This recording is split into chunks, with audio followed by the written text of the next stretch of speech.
Good morning, everyone. This is the October 21st meeting of the Nantucket Historical Commission. I'll begin by just checking, making sure who's here of the commission. Want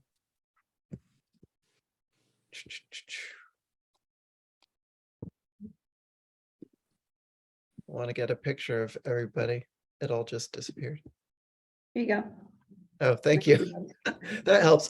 So who's in the trailer there? Holly, it looks like Abby's there. Yes. So it's myself, Abby, Ken, Mary, and Rita from NPT. Oh, thank you all for joining. Okay, so we have Abby, David Silver. Here. Mickey Rowland. Here. Tom Montgomery. Here. I'm not seeing Georgia. Is she here? I don't see her. Nope. Okay. Mickey Rowland. I'm here again. Thank you. Diane and Hillary and Jane and Gail, thank you all for joining. And Paul. Okay, well, let's go ahead and begin with the public comment section. Are there any comments from the public?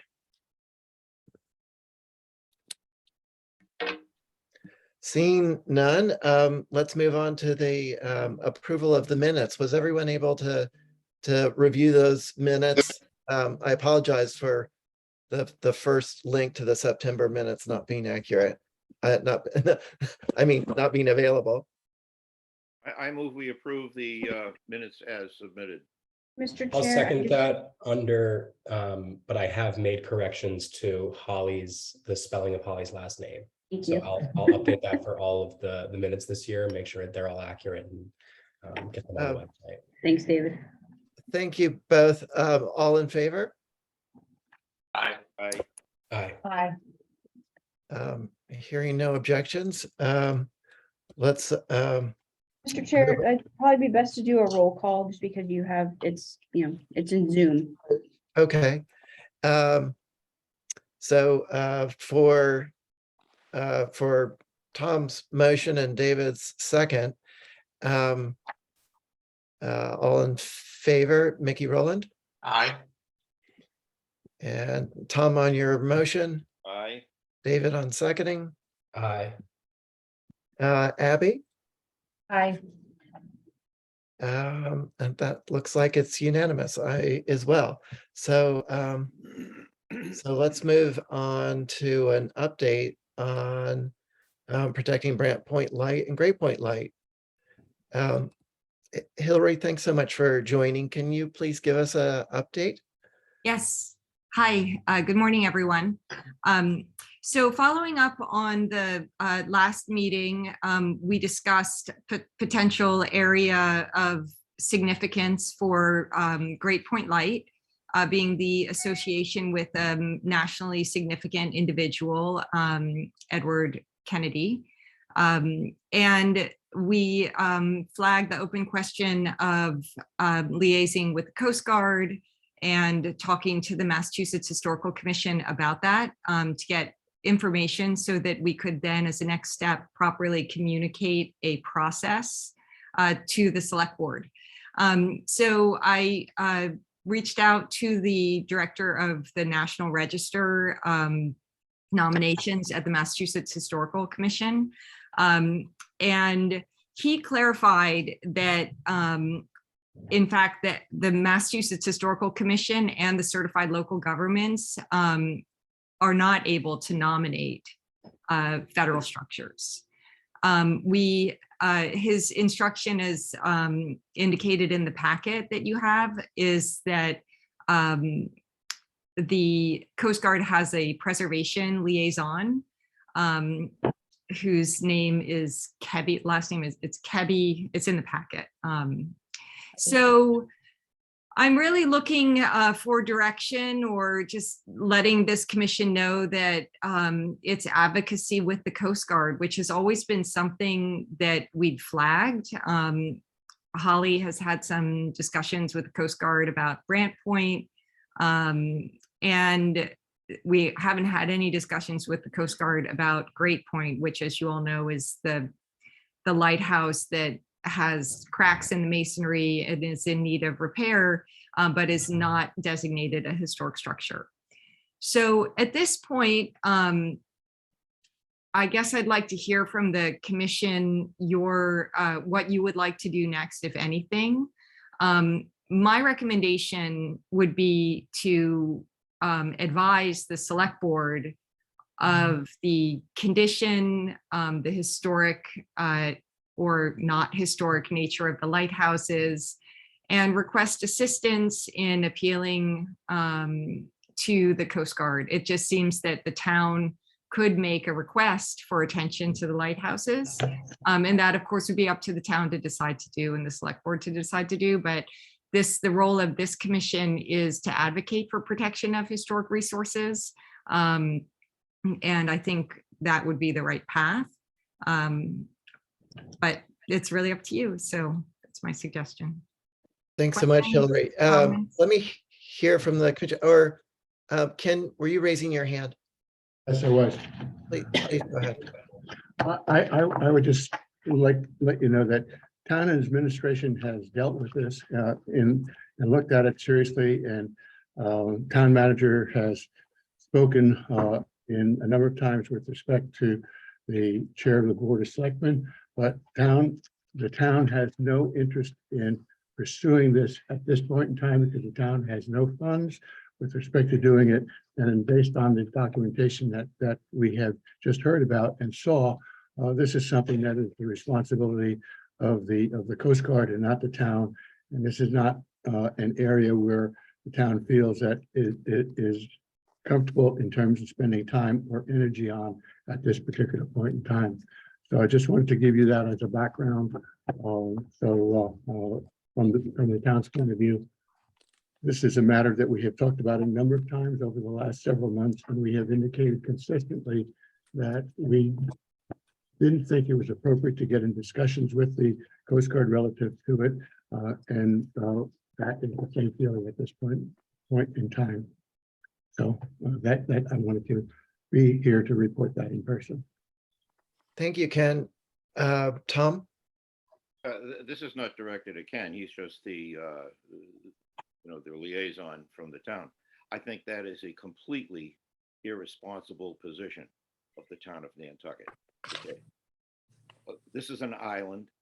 Brant Point is the second oldest lighthouse in the United States. I mean, what the hell are they talking about? And Great Point Light dates back into the 1700s. And so for this town to take that position, I think is just totally irresponsible. That's all I want to say. I'm just very upset by what I just heard.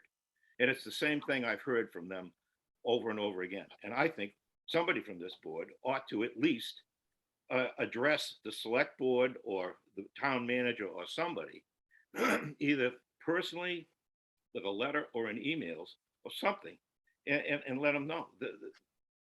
I can't believe that they're taking that position. I have a question. Thank you, Tom. Abby? Yeah, I just had a question. So Holly, it was indicated that you have worked with the Coast Guard on Brant Point Light. Do you have kind of like ongoing discussions? Do you think we could maybe fold Great Point into there? So even if the town maybe doesn't like that stance is what it is, doesn't sound like maybe it will be changing immediately, but could you at least maybe work on talking with do you think that's a possibility? I just thought I'd ask. Brant Point is our obviously only historic structure out of those two. Obviously it's been documented, it's on the National Register. 1901, I believe that one is, Tom, if I'm not mistaken, right? And it needs minimum maintenance. So the town, through our HDC, through our HDC compliance coordinator, could send the Coast Guard a notice of, minimum maintenance violation. I would rather, before doing that though, have a communication with the Coast Guard.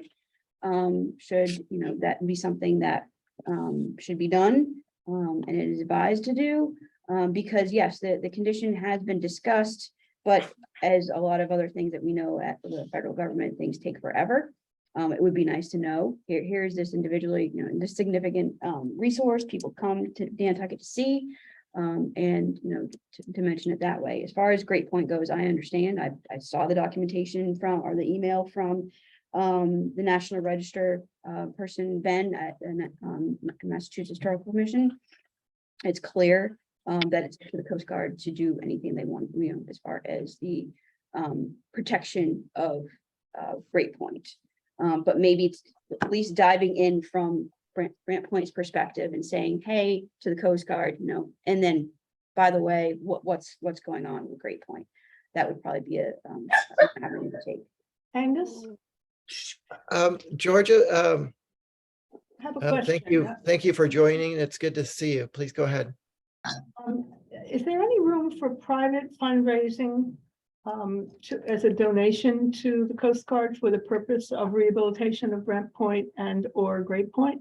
I mean, Hillary made a point at the very beginning of our discussions about these lighthouses that they have a wide popular appeal. I'm sure the Chamber of Commerce recognizes that popular appeal, and I think there would be room for private fundraising and maybe a fund at the CPC or something of that sort that could be done and the proceeds donated to the town if the town for some reason cannot in all of its budget find money for this purpose to be donated for that purpose. I think the issue of the town not supporting them might be an election issue, but be that as putting that whole point aside, maybe there's some room for private fundraising and maybe that could be useful. And on that point, Mr. Chair, through you, Hillary has provided the federal preservation officer. Every branch of the federal government has a preservation officer, and this is the person who makes sure that the Coast Guard is following National Historic Preservation Act in 1966 as amended. And maybe he would be the point of contact because again, we, just as we as a CLG with the HDC and the Historical Commission together, we are allocated funding when we apply for it just as much through Congress, just as much as Congress is allocated money for national, whatever it is, whether it's through the National Park Service, whether it's through federal agencies like the Coast Guard. And so I do think Mr. Kelly here, I want to assume it's a Mr. or Mrs., my apologies. Kebby here would be the person to contact to find out, because that's my question. This is a federal structure. There's got to be federal funding. We shouldn't have to at the local level do a fundraiser for a structure that should be maintained by our federal government. And so maybe as a joint CLG, as a CLG with between the two commissions, that would be more of a course of action. I will say, and I don't think people realize us being a certified local government is big. Big. There are a lot of people that that went through just recently. I'm going to go off on a little tangent here, but just recently, the Nantucket, the Preservation Institute Nantucket through the University of Florida just had their 50th anniversary, their 50th year celebration. There's a few of us that were able to attend. I represented my class of 2004, and there are people from all over that went into different aspects of preservation, and they were very happy to hear that we became a certified local government. They were also shocked that it took this long to become one. I want to thank Ken for that. That's on you and Holly that you did that Thank last year. Thank you. You But and Hillary. that's something that I think we could utilize that aspect and say, hey, National Park Service, you have given Nantucket this certification, and hey, we acknowledge that there's a federally owned historic resource here that needs assistance. Can we do something there? So I'm putting it out there that I wouldn't mind contacting this federal preservation officer. Yeah. And I have no Holly, problem with are that. you offering to write a letter in advocacy of the improvements that are necessary at the lighthouse? I am. I think that sounds like a good idea to do it. Like Holly, if you're willing to do it, and then so we can do it through the CLG, because Yes. maybe that has a little more weight with the It on the does. federal It does. government. It level. does. It does. Ken, how are you sitting with that? I already said it. I'm sorry if you couldn't hear me. I said I have no problem with that approach. Tom, I see your hand up. Yeah, I'm a member of the Auxiliary Coast Guard, an active member. I'm down there all the time. And it's happened in other places in the United States. And I have to tell you that if we don't do something, the Coast Guard or the government, however you want to call it, would have no problem taking eventually those lighthouses down if they get to the point of disrepair that they don't want to spend the money on, and putting a pole there with a light on it. And if you want to see a international icon taken down and just have a pole put in its place, that's where this could go. Well, that's an awful thought. It's obviously a great resource. Both of them are for the island. Hillary, I see your hand up. Oh, Please. thank you. So just as somebody who's been looking into this and also through my association with the Coast Gata Co2, I want to support the idea of the preservation planner, Holly, advocating for the Coast Guard's attention. But I do think it should be to both of the structures. Because there really could be a pole at Great Point, and we really could have chunks coming off the lighthouse. It would be embarrassing to Nantucket. And it, what does it cost to just ask the Coast Guard to do something? I mean, this is a lobbying, a request. We have to talk to Congressman Keating. It's not a town spend money, except of course time is money. But it is the town spend attention, and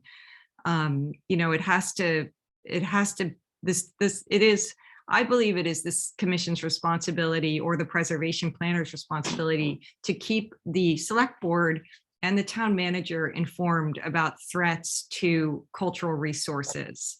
And it's this commission's responsibility to recognize cultural resources that aren't yet recognized. So obviously Brant Point is a recognized listed cultural resource, and we just all assume that Great Point is. But I think we would say it should be recognized as a cultural resource. So I hope that when we think about advocating for the lighthouses, that leaving it with Holly is a great idea, but that what we're leaving with Holly is responsibility to convince the town of the error of their ways, and that it's not just Brant Point, but it's also Great Point. I mean, I think it should be both, Holly. I don't know if you feel otherwise. I just have a point to make. The fact is that you're confusing apples and oranges. The fact is that the Brant Point Lighthouse is historically recognized, and we have a legal basis for getting the government to take the action that they're supposed to take. The fact is we've been told that we were not able to get the Great Point Lighthouse on the historical register, so we don't have a similar basis with respect to trying to force the government to act. And I just worry about jeopardizing our chances to get something done where they have a legal obligation to do it, and confusing it with something that they have no obligation to do, and we have no ability to get it onto the historic register. That's the only point that I wanted to make. They could make that distinction themselves, of course. Yeah. They could say we can support one, but we can't support the other, unless you do something about getting it on the historical register. I mean, Yeah, but they have to be the one to nominate it to the register. Well, I know, But they but can make that distinction. We can appeal for both, and they can say, no, we can only support. I one." agree, and I think if they make that like overture, then I think, to George's point, that's when we say, well, put it. What can you do put it- about that? Yeah, why don't you put it on the national register? Because that's what we want, and we will support you. I think we should However be you in need- favor of both. Yeah, I agree. I think we should be clear of like what we need on each, but advocate for both if we can. What do you, how do you think that works, Holly, with what you would do? Mr. Chair, through you, Great Point is a sense of place, which is important. It's obviously part of our National Historic Landmark designation. Looking at, again, the sense of place in the setting, not necessarily that particular structure. That particular structure, for what it's worth, I'm older than it. So yeah, I just, I think and acknowledging it as a, maybe in a, just a slight, hey, you know, hey, we also acknowledge Great Point in its current condition. But it's more of a sense of point was only, place. I have no problem with doing that. But I think it should be separate with respect to each, so that Yep. we don't get confusion. That the Great Point thing gives them a chance to deny. Right. I lost a little box with my eye stuff. in it. Thank you all, David. I've seen Angus? your hand up for a while. Could you please go Yeah, ahead? thank you, Mr. Chair. I think I share Ken's opinion in that I think we're gonna have a stronger argument separating the two. And so I would be inclined to go that direction. Angus, could I thank you. ask a question? Angus, Please go ahead, Diane. who paid for and set up the moving of the lighthouse at Great Point? When it was moved in? You mean Sankey? Yeah. So Angus, do you want me to answer that? Please do. It was a Sconset Trust, wasn't it? Yeah, it was, so some private individuals identified the risk to Sankey, and then eventually the Sconset Trust got on board and raised the money. And, but first they had to have an act of Congress to convey the structure, but not the beacon, to them. So, you know, I think there's a lot that might happen privately, with private individuals, private groups deciding that they want to take some action about these lighthouses, and doing that directly with Congress or the Coast Guard.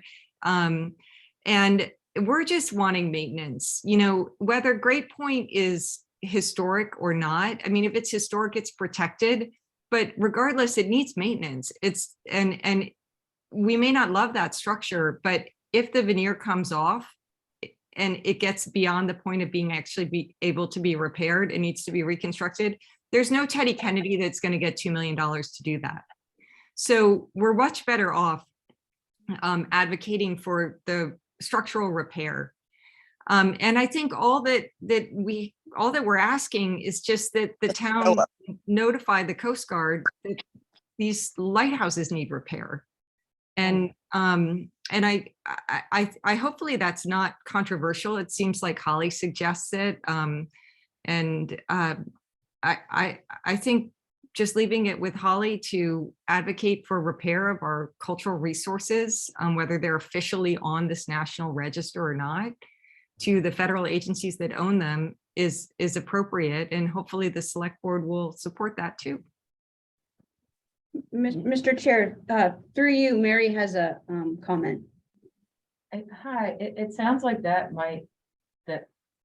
is the answer, is that there is a minimum maintenance bylaw, and both of those structures are in violation of that. So So instead of just issuing a citation, what we're wanting to do is have communication prior to that, and then maybe eventually in tandem with it. Hopefully we get a response, a favorable response in the initial outreach, but a letter pointing out our concerns, and that a citation would normally be issued at this point. But we're hoping that that can be avoided by a plan in place for necessary minimum maintenance. Does someone want to make a motion to have Holly write a letter? And I do think that it should be about both our cultural resources. For most people, and I'm speaking for myself, but I would say that most people would never be able to tell the difference between the original Great Point Lighthouse and the reconstruction, from the standpoint of where most people see it, from the ferry or from other parts of the island. It's it's like a white candlestick sticking up in the horizon, but that would certainly be lost if it were just a beacon on a pole, and it would be a loss. It would be a loss for Nantucket. So Can I have The motion. a I motion? move, for that? Polly, for you to draft a letter. I think you should include both structures, and I think even if it makes sense, George's question about if there is the potential private front, like how does that, if they have any guidance, advice on that? If, for instance, like we can include that, I would add that as well. Well, I think, Angus, why don't you define the motion that you would like to, you think most represents what we're agreeing on? Well, it's advocating for the minimal maintenance of both cultural resources. And whether the letter mentions alternative resources or private resources, I don't know if that is going to confuse things or if this You can is, leave it out. Let's leave that part if it out. makes sense just to advocate for the maintenance. And go from there.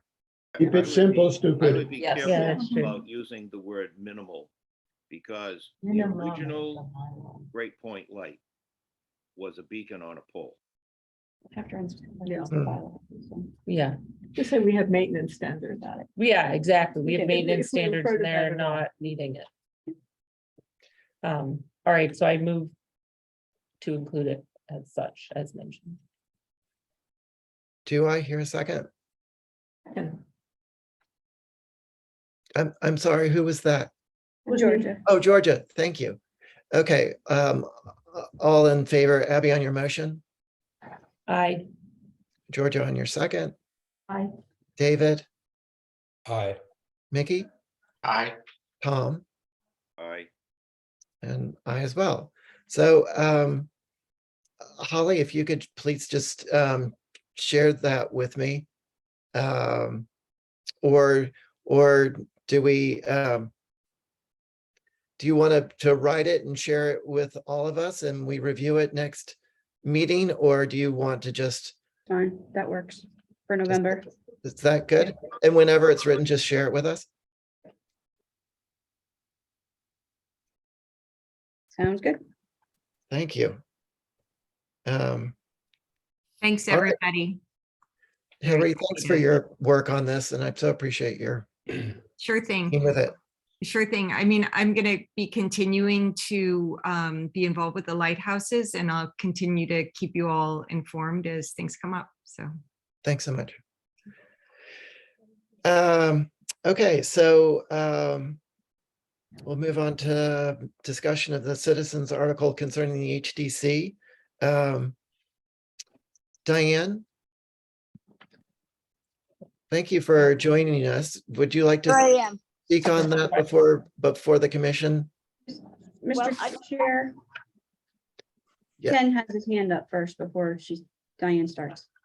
Oh, I just want to point out something in view of the fact that no one is allowed to lobby or conduct business in town structures relative to proposed warrant articles. So I've checked with town council, and what you can do today is in fact have the citizen article presented by Diane, but you're not able to really have any discussion with respect to it or make any motion with respect to it in order to comply with the town bylaws relative to what occurs on town property.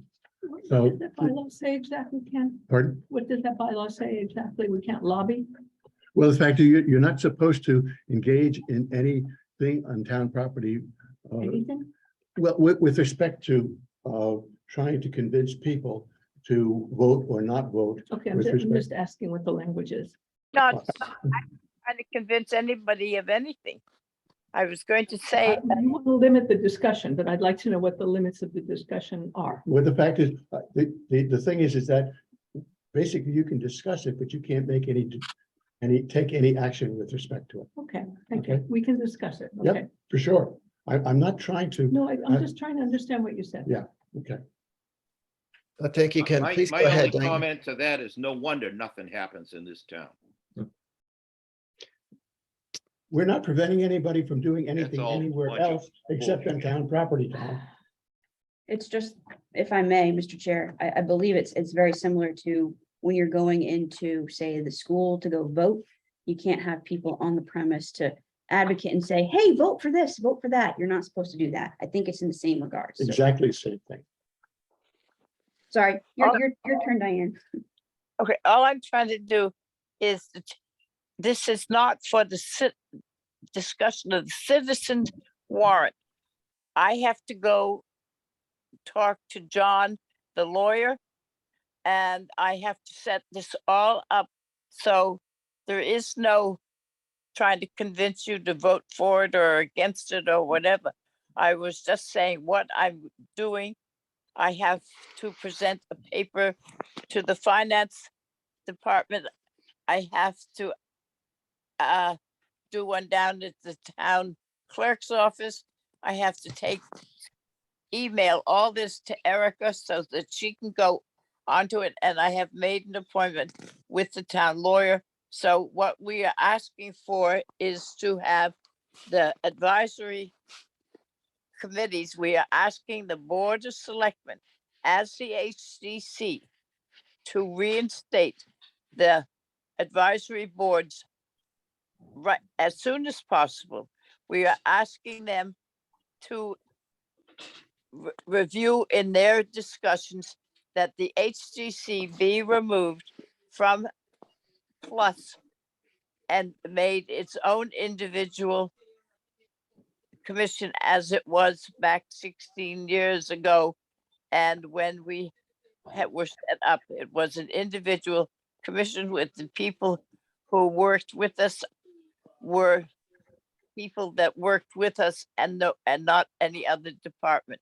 And that is what we're putting together to present to the Board of Selectmen.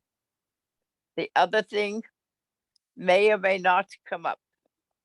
If we don't have to, we won't. If the Board of Selectmen grants us some things and we work it out, so it is good to both the Board of Selectmen and the HCC and our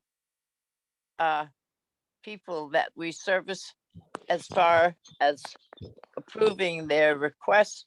That's what we're trying to do. It was a matter of wording, and it was a matter of just having you know what we were asking for, so there was no question of what it is. Advisory boards, and to separate the HDC from Plus, so that we are an individual commission with the people like Holly and Esmeralda work for us. And they do not report to Plus, they report to Libby. She goes back to what she was before 2016. That's what it is. It's the best way for the HDC to go. And I was doing it legally, talking to John because he was involved in the 2016 one. And it's the best way to do it. So that's all. If you've got any questions, I'd be more than happy to answer any advice. I don't think I'm asking for anything that makes it illegal to talk about, because I'm telling you what we're going to the Board of Selectmen, and it isn't a people's warrant at this time. Thank you, Diane. Holly, I see your hand up. Thank you, Mr. Chair. So I do have some comments, questions, concerns as respectively the staff liaison to both commissions. First off, with this indicated on the agenda as a citizen article, let me understand this, that the citizen article aspect is the dissolution or disvolvement of the HDC under Plus, which was created in 2012. Am I correct on that, Diane? No, they have what we were doing. I think it made, I don't know why what's happened. What we are trying to do now is to go to the Board of Selectmen and ask them to help us. Okay, and for them to set this up so we don't either, it doesn't have to be a warrant if you're restoring us back to what we were. If that doesn't work, then we would perhaps choose becoming a citizen's warrant. And I would expect it's probably worded just about the same way that the application to the Board of Selectmen is. This is not to discuss a citizen's warrant with them. This is to discuss them separating us and restoring the advisory boards. That's all it is at this time. Okay, thank you, Diane. Mr. Chair, through you, I just want to make a point on the record that the HDC does have a letter that will be pending going towards the select board regarding the advisory boards. Nothing to do with this dissolvement from Plus. I Right. also, I noticed the letter that Diane read to the HDC on October 4th. And I would be remiss if I didn't have major concerns with it. So that's all I'm gonna say. Thank you. Thank you, Holly. Are there other comments from the, I have a question. Does everyone from the HDC, like, did they make a motion to send the letter of dissolution No, from no, the planning? So I guess They weren't it's more of a question if they would they have to do that before that letter? It's more of a technical question, like, would the HDC have to make that motion prior to them sending that letter to the select board? That's more, just so I understand Yeah. how it works. through you, Ryan Mr. could Chair. probably answer this So- the best, but my understanding is because the advisory boards were the only thing on the agenda, the aspect of the separation of the HDC from Plus wasn't able to be discussed, or the topic of a letter being written to the select board. So it's limited at this point to the I- advisory Angus, board. Is that correct? Could I Diane? just say, yeah, could I Chair. just say that we voted last week and everybody was Advisory for boards, to nothing send a letter to the Board of Selectmen, which should be down there this week, so it can go on their meeting to reestablish the advisory board. That has been voted on, agreed, and everybody on the board voted for it. That's all I have in front of the Board of Selectmen, is that letter saying, please reestablish the advisory boards. We're not asking or pushing or anything else. It doesn't involve anything else. All it does is do that.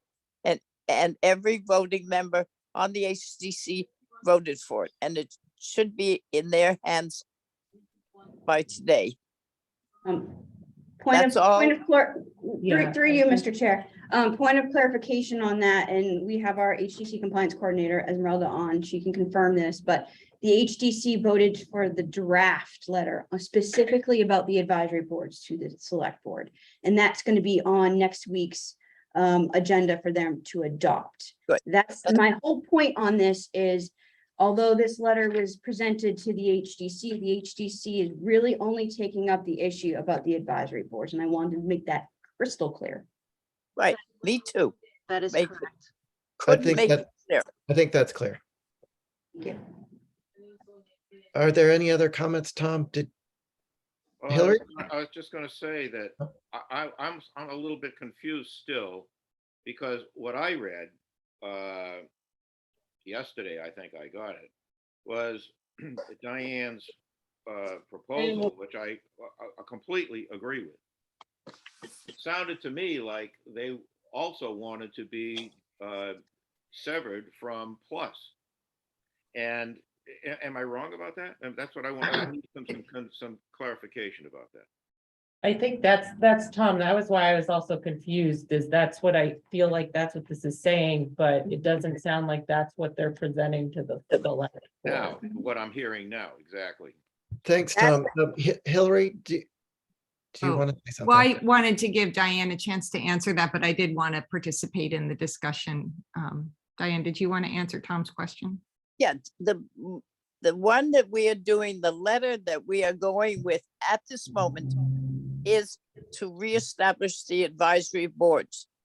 What we do on the next step, after that is done and clarified, we are going to ask somewhere, but not next Wednesday, to separate us from FUS and give us back our individuality as they did with the health department and park and rec. It is not unheard of.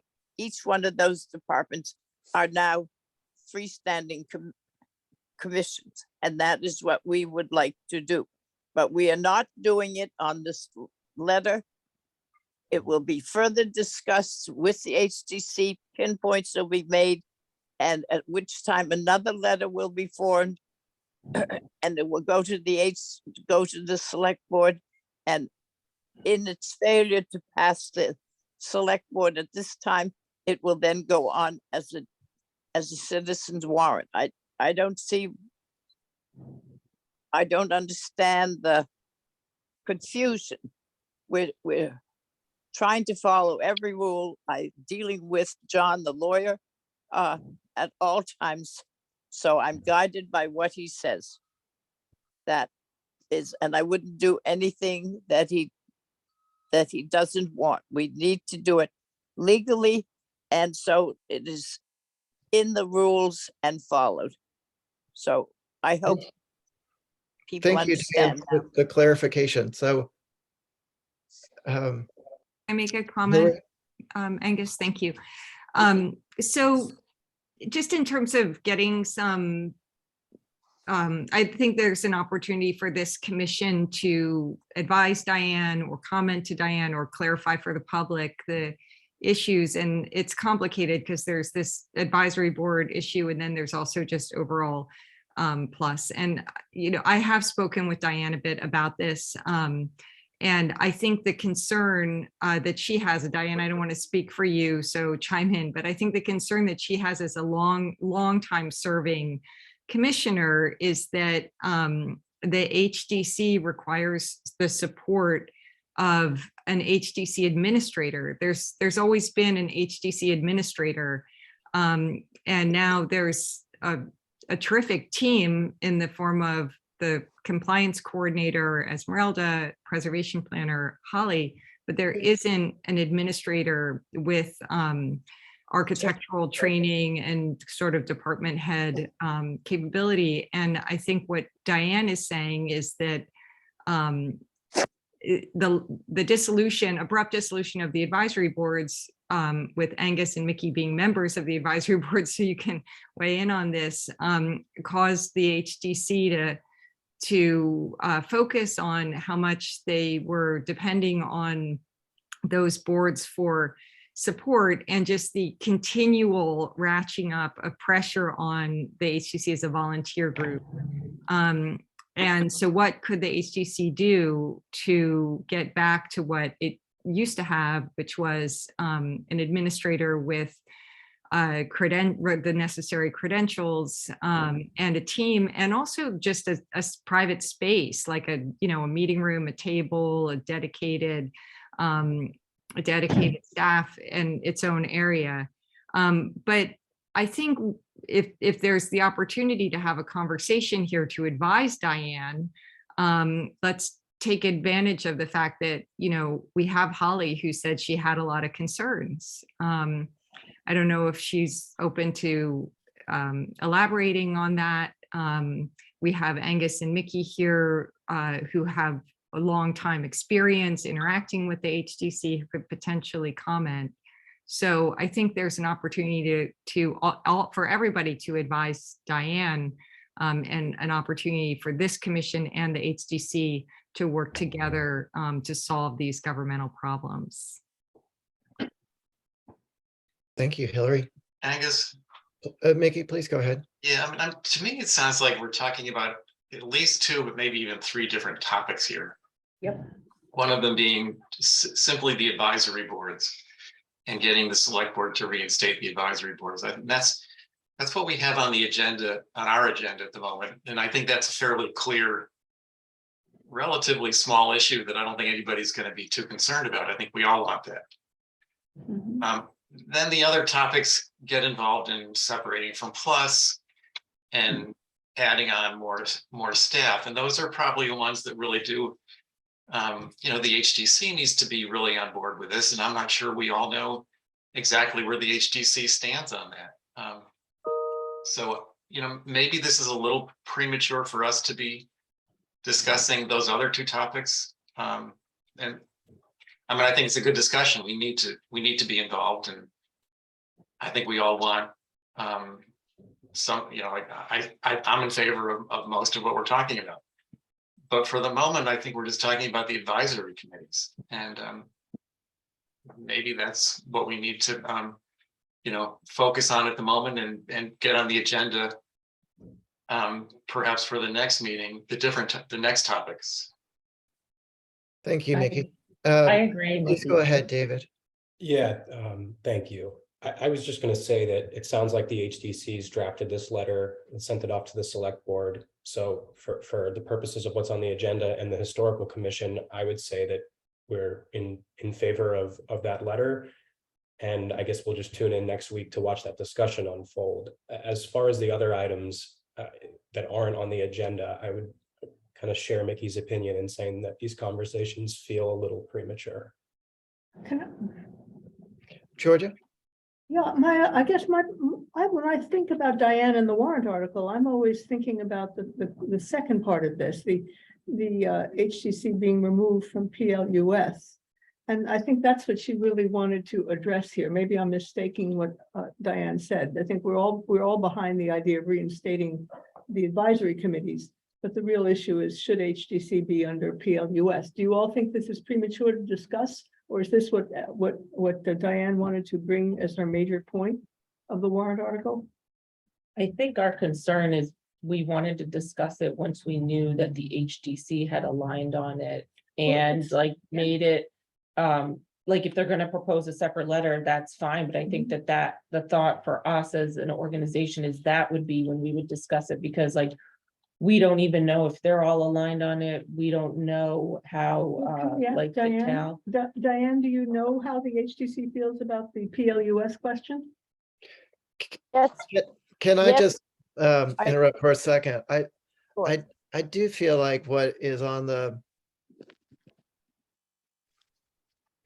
what is on the agenda is the citizens article concerning HDC organization, and the organization sounds like, you know, everything that is happening behind the scenes as far as administrative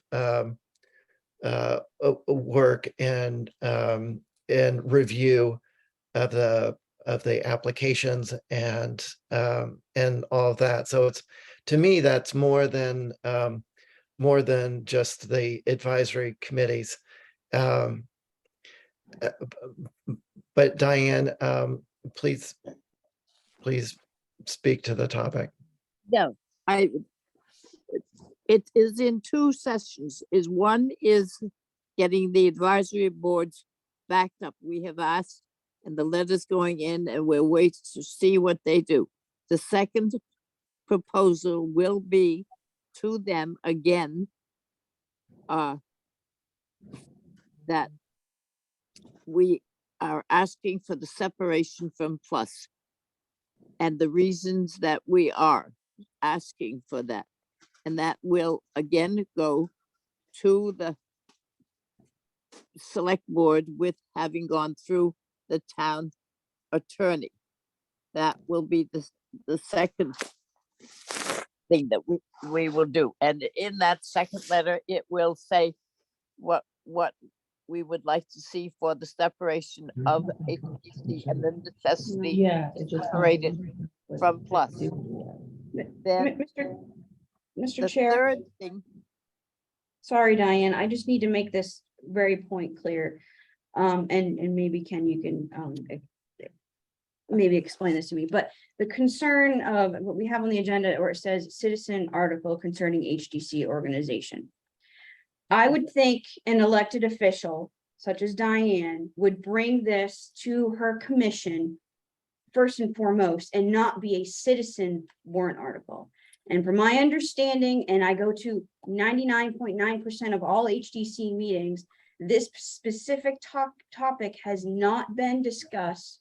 It was only included in the letter that we all received and mentioned at that October 4th meeting. So again, I just want to, there needs to be a clear understanding that the HDC has not had this particular topic about leaving plus on their agenda, and rightfully so. And I know both the chair and vice chair was not aware of this particular topic on this particular today's agenda with the Historical Commission. Yeah. And I would be remiss if I didn't mention that on the record.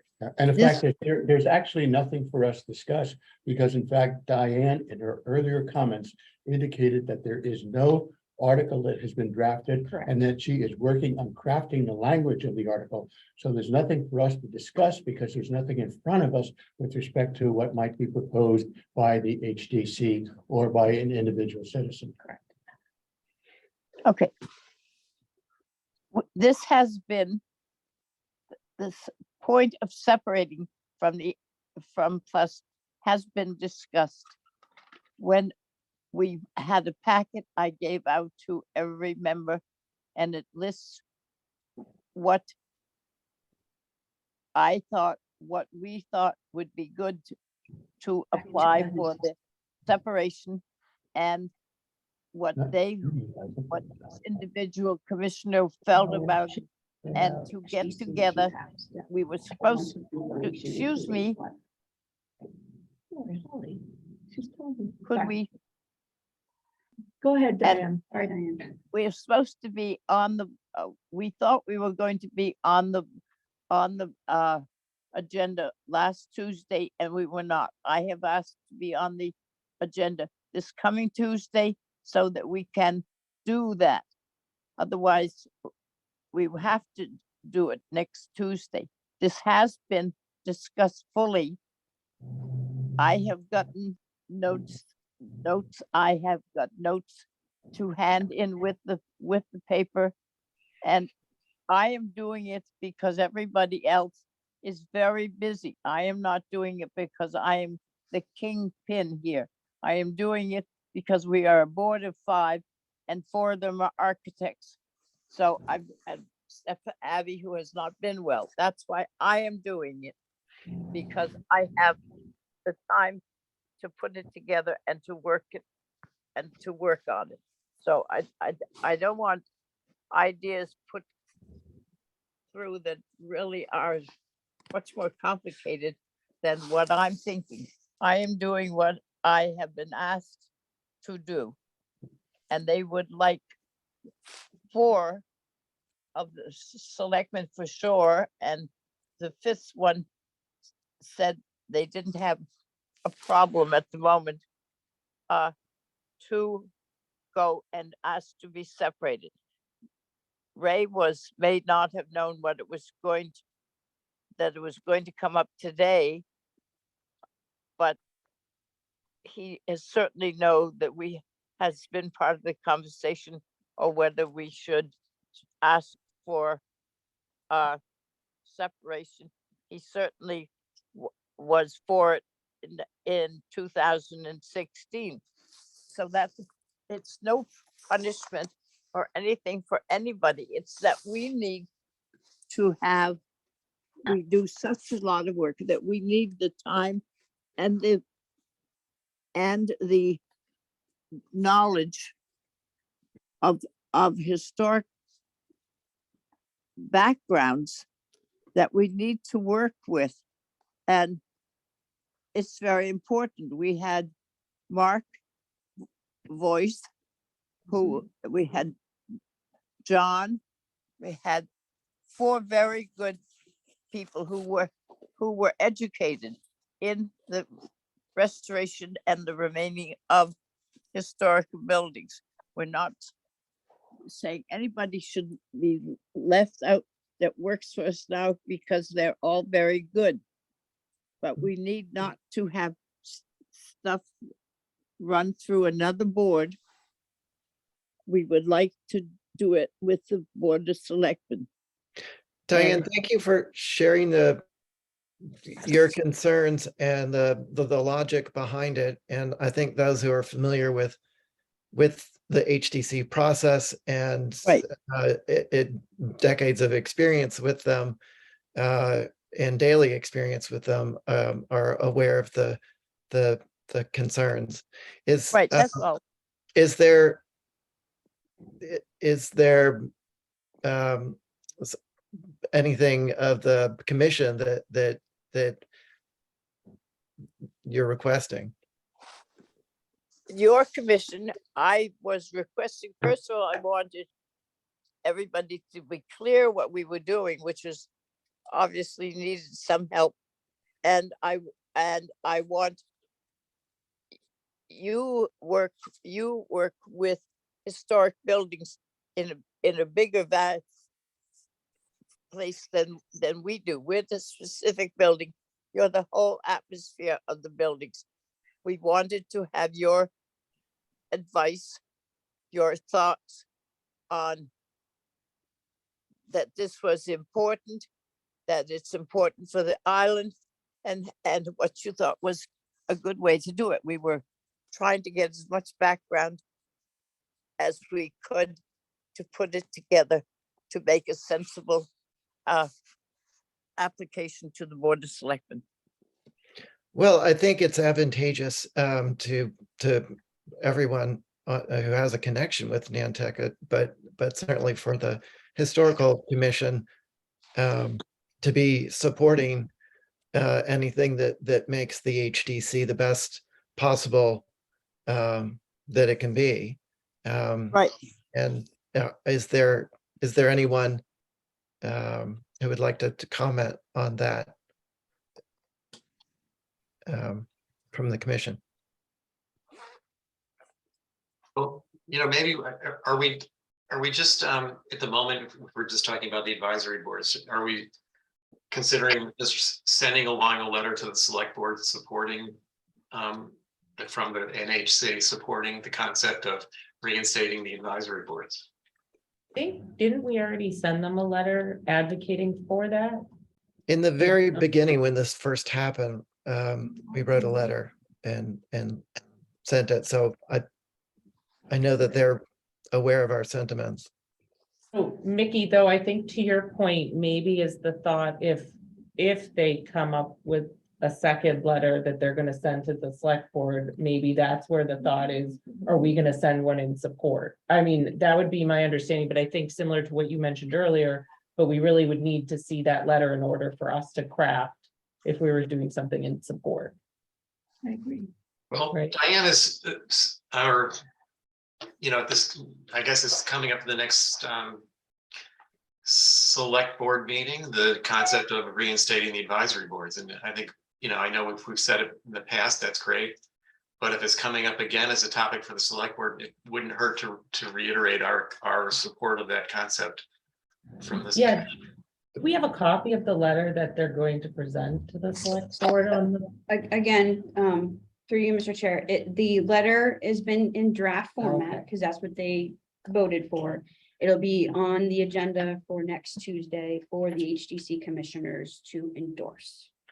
Is it too complicated for you to summarize for us, Holly? Like if we know what's in the draft, we so could- then if we wanted to do. It doesn't sound like it's a supportive very letter. complicated concept here. No, I didn't assist in the draft of it. So, but the whole concept is of asking the select board to reinstate the advisory boards. That's pretty much what it is. And in whatever capacity that is. Well, unless there's something that is not coming up that's in the letter, I think that if it's simply about reinstating the advisory boards, which are assistants to the HDC, and the HDC wants them reinstated, then I think that it's certainly appropriate for us to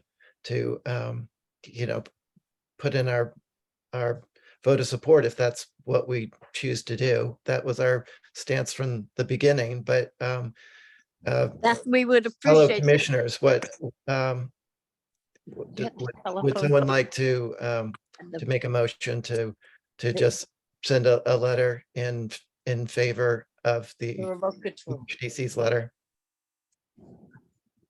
I would support that. Can I make such a motion? Thank you. Do I have a second? Second, Thanks, Tom.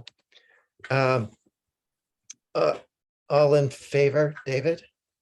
Yeah, I have a contingent I, and that is only, that's subject to HDC's unanimous approval of that letter. They already made the unanimous approval when they voted to send it. Yeah, but he means of the final draft, David. Well, we're not going to have that by Wednesday, or are we? Well, it's, again, they're gonna be voting on it Tuesday. Tuesday. It's not gonna be before the select board that following, they need a week's notice, correct? So it would be, the earliest would be the following Wednesday for it to be Okay. before the select board. So with David's contingency that it's a unanimous vote in favor from the HDC, we will follow suit with a letter of support. So Tom, I'm sorry, Georgia, on your motion, Aye. and Tom seconding, aye. Mickey, I, Abby, Hi. and I as well. So we'll wait to hear what happens with the HTC and then send a letter in support. And I'm happy to do that. Why don't I do that? Holly, does it make sense? Do you want to do that with me or I can let you Georgia? know. Yeah, I can let you Okay. know. Okay, good. Well, Diane, thank you for bringing this to us. It's certainly of concern. HDC is our regulatory board for how things look here. So thank you for Thank bringing- you for your help. I'm glad we have the MOU that we work together for the good of Nantucket. Yes. Thank you, Diane. All right, well, let's go on to the surveys. Holly, can you give us an update on that?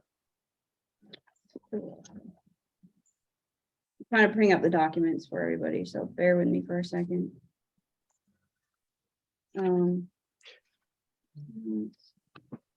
They were in the packet, right? I printed. Yeah, yeah. Okay.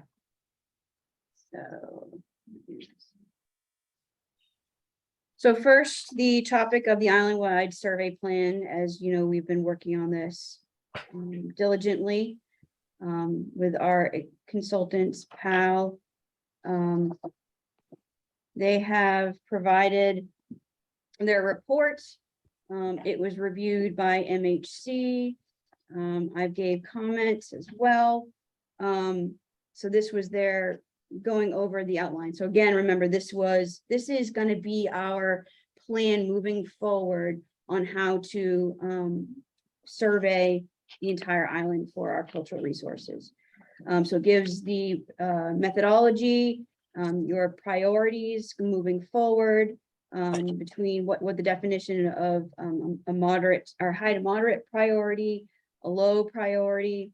I'm trying to get down to this. So through our couple of little work groups that we've had associated with plus PAL and Historical Commission, few members, we divvied up the island into 49 different areas. One of the things that MHC came back with is they are looking for, sorry, I'm looking at notes, that they want specifics in the areas of threats. So again, what is going to be the major concern of things to survey? As we know, we have some more densely populated areas like downtown versus out in the moors. Out in the moors would be better to have a survey form versus an area form, versus an individual survey for structures. So that's really what this methodology is. It also goes down to how, what are we looking for in those particular areas? This is going to be, again, our guide moving forward for funding.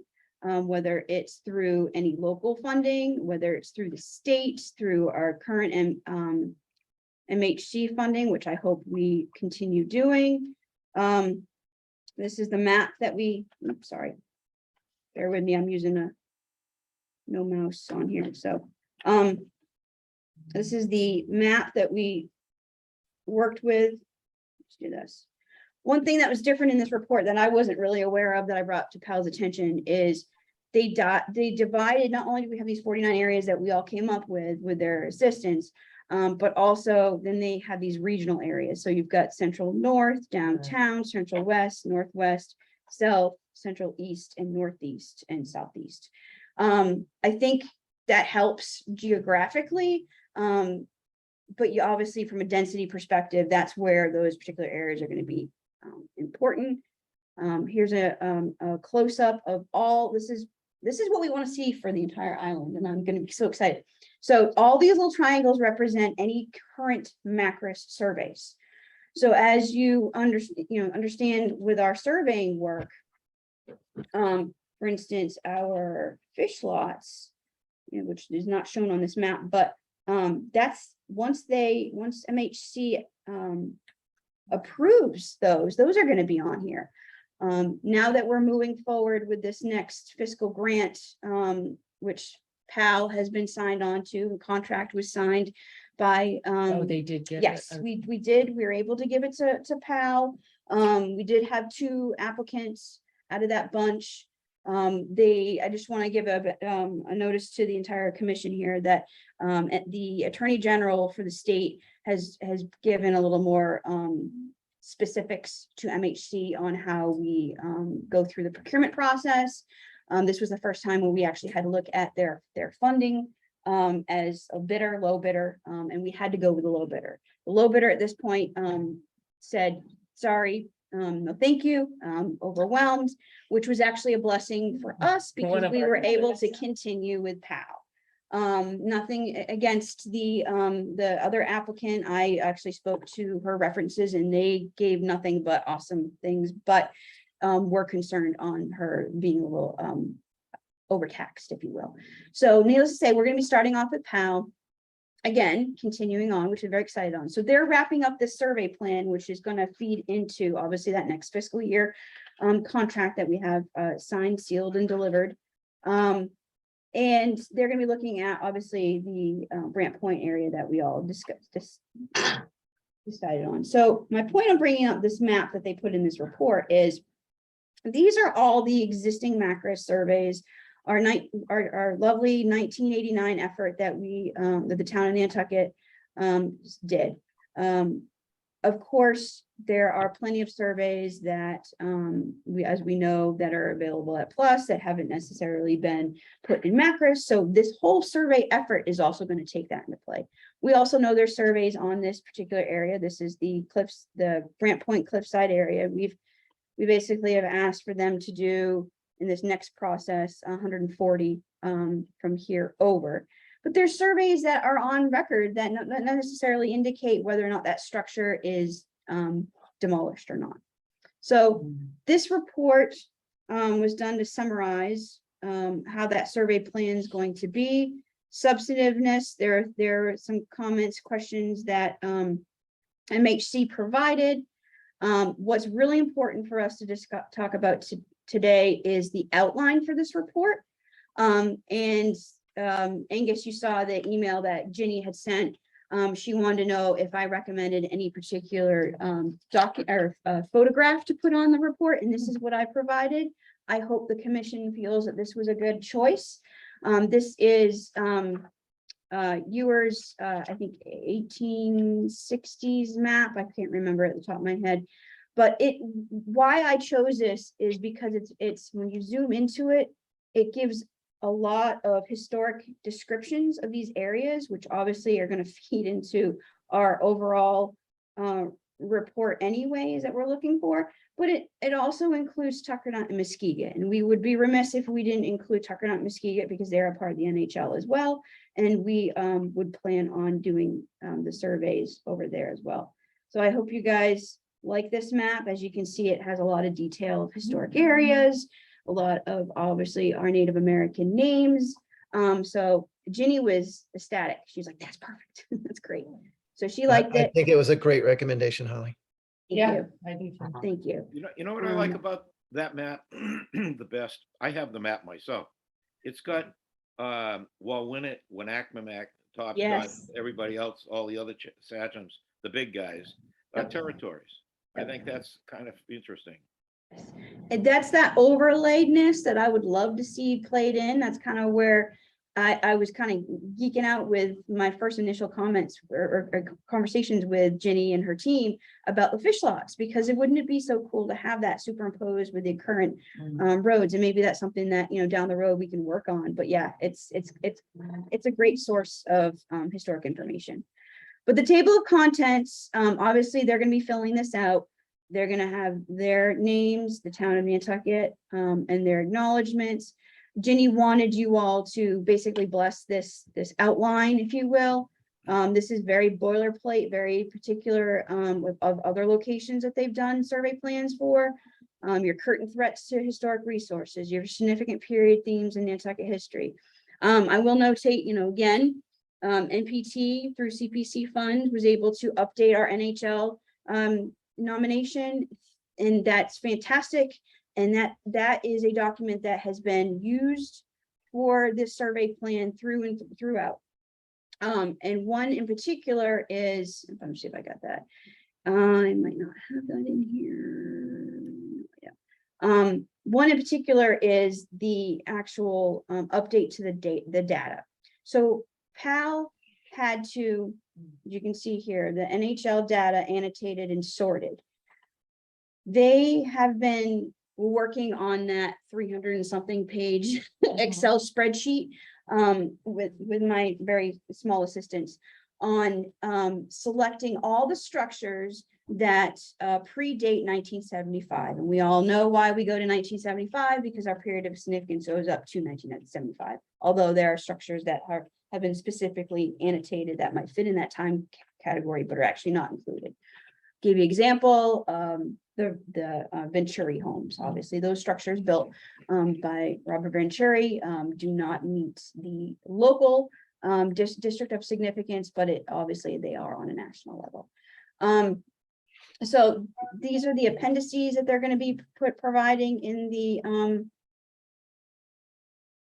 actual plan. So of course we go from significant periods, existing inventory and documentation, the town and Isle 1 recommendations on priorities. And again, that's going to be our driving force and moving forward on each individual year.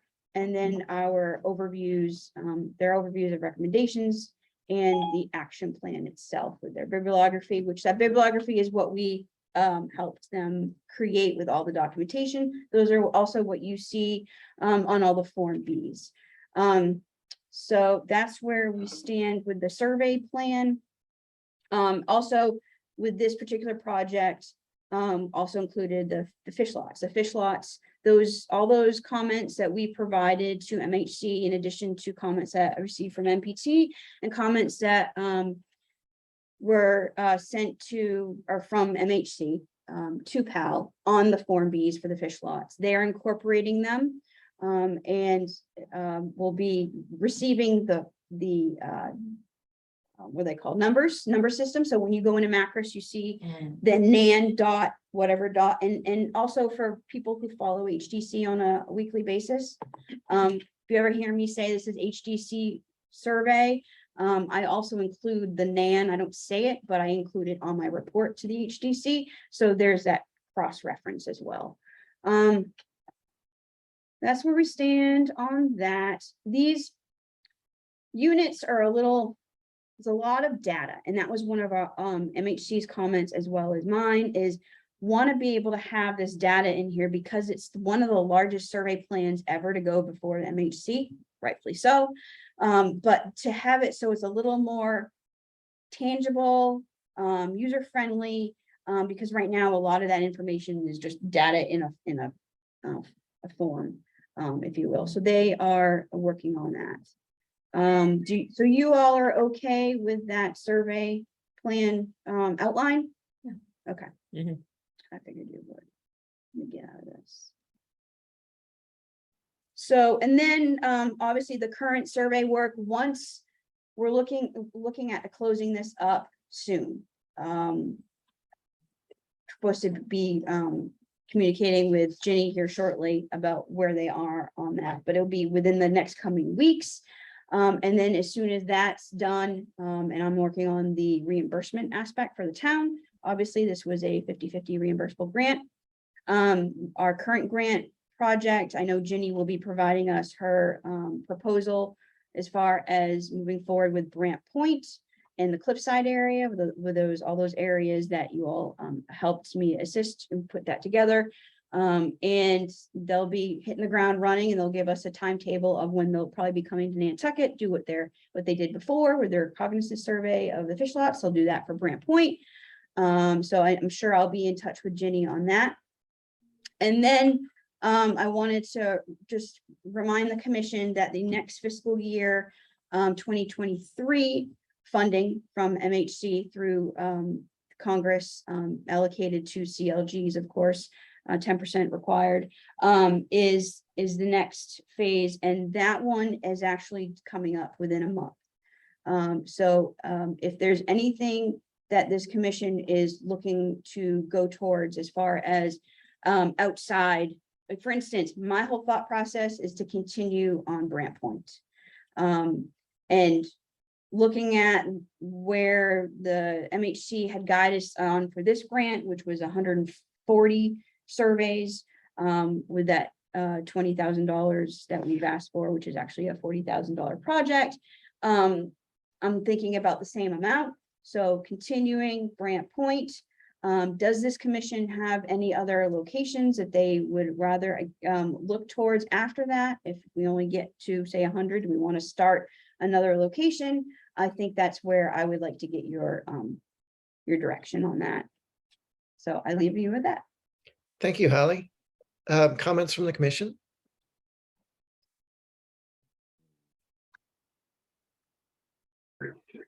Angus, so Holly, are you asking us what you want us to recommend in terms of the next series of surveys?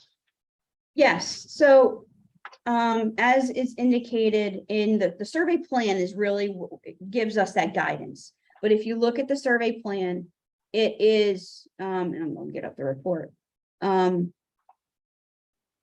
It's really based on what's our threats and really and truly what this commission sees, or I should say the CLG, but it's through this commission, as the next points of importance, if you will, of surveying. So what is a high priority? I'll read those to you. If you want.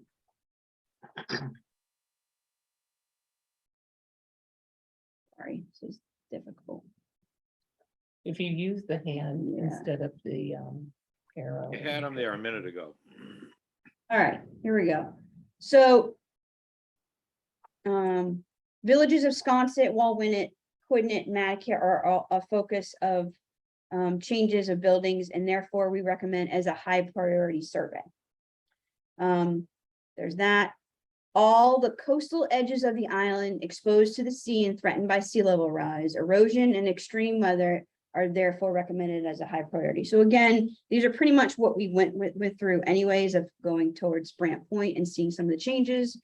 Also the mid-century seasonal residents, including collections of buildings that were forced in shaping Nantucket's preservation direction towards strengthening traditional buildings, are a high priority for survey. Threatened properties, whether from environmental or development causes, are recommended for consideration as high priority for survey. And again, these recommendations are going to be fleshed out a little bit more. And then we dive into the high to moderate priority properties previously recorded by Macris. Again, another reason why we've looked at Brant Point in the 1980s, all need to be updated. And I'll put you this out there too, is most communities, are updating their surveys within a 5 to 10 year time frame. So the fact that we're waiting, 40 years and diving into it, that's why we're doing it though. Town-owned properties scattered across the island are recommended for a moderate to high priority. So, and then it goes down the line. So that's, yes, I would like to, I'm recommending as your preservation planner to continue for this next fiscal year, to continue the Brant Point Cliffside area. But if we have any room to continue somewhere else, I would like to get direction from this commission. So I thank you, Holly. I would agree with that direction. And I would also like to add that there is so much pressure right now on developing the downtown area of Nantucket. And the changes happening with, basically demolitions or adding second and third floors to many of the buildings downtown. That I think that's a very threatened area and very important area for us to keep historic looking. So I'd like to sort of elevate that location as a next priority. At least that's my thought about it. I would second that, both Holly Yeah. and what you've just said. I couldn't agree more. I, All you have I to do is look at agree. Easton Street. They've either taken down or they're building giant mega mansions, 3 or 4 of them right on Easton Street. Yeah, I think that's a good point, Tom and Mickey, Tom, Holly, I agree. I think those caveats are important. David? Oh, you're muted. Thank you. Thank you. I agree with that. And I'd also like to throw out there those other neighborhoods, Wawinet, Quidnet, Matticat, properties on the waterfront that might be at risk. Maybe if we could cherry pick some of those and include it. I don't want to broaden the scope too much, but I did, when I read the report, really got the sense that Pal was concerned about the waterfront, as am I. If I could comment on that comment that David just made, I agree with what Mickey has just said. And doing down by Brant Point. But if we're going to move forward after that, between Wawinet, Quidnet, and Matticat, I would advocate for Matticat, because I can see with the sewer situation in Matticat coming down the line. I'm not quite sure exactly when, but I think it would be important to have some information for the town to use about any historic buildings and things that are out in Matticat for that sewer project. I've attended a number of meetings with the select board and other places in town about that, and it's going to be a major topic for sure. Mr. Chair, through you to Tom, I agree, and it hits a lot of the checks as far as there's old 1989 surveys. There's coastal, we know issues with structures along Smith's Point and Matticat and Heather Creek in general. And it makes sense. So I agree with you on that. I think Mary had a question or comment. Yeah, just to,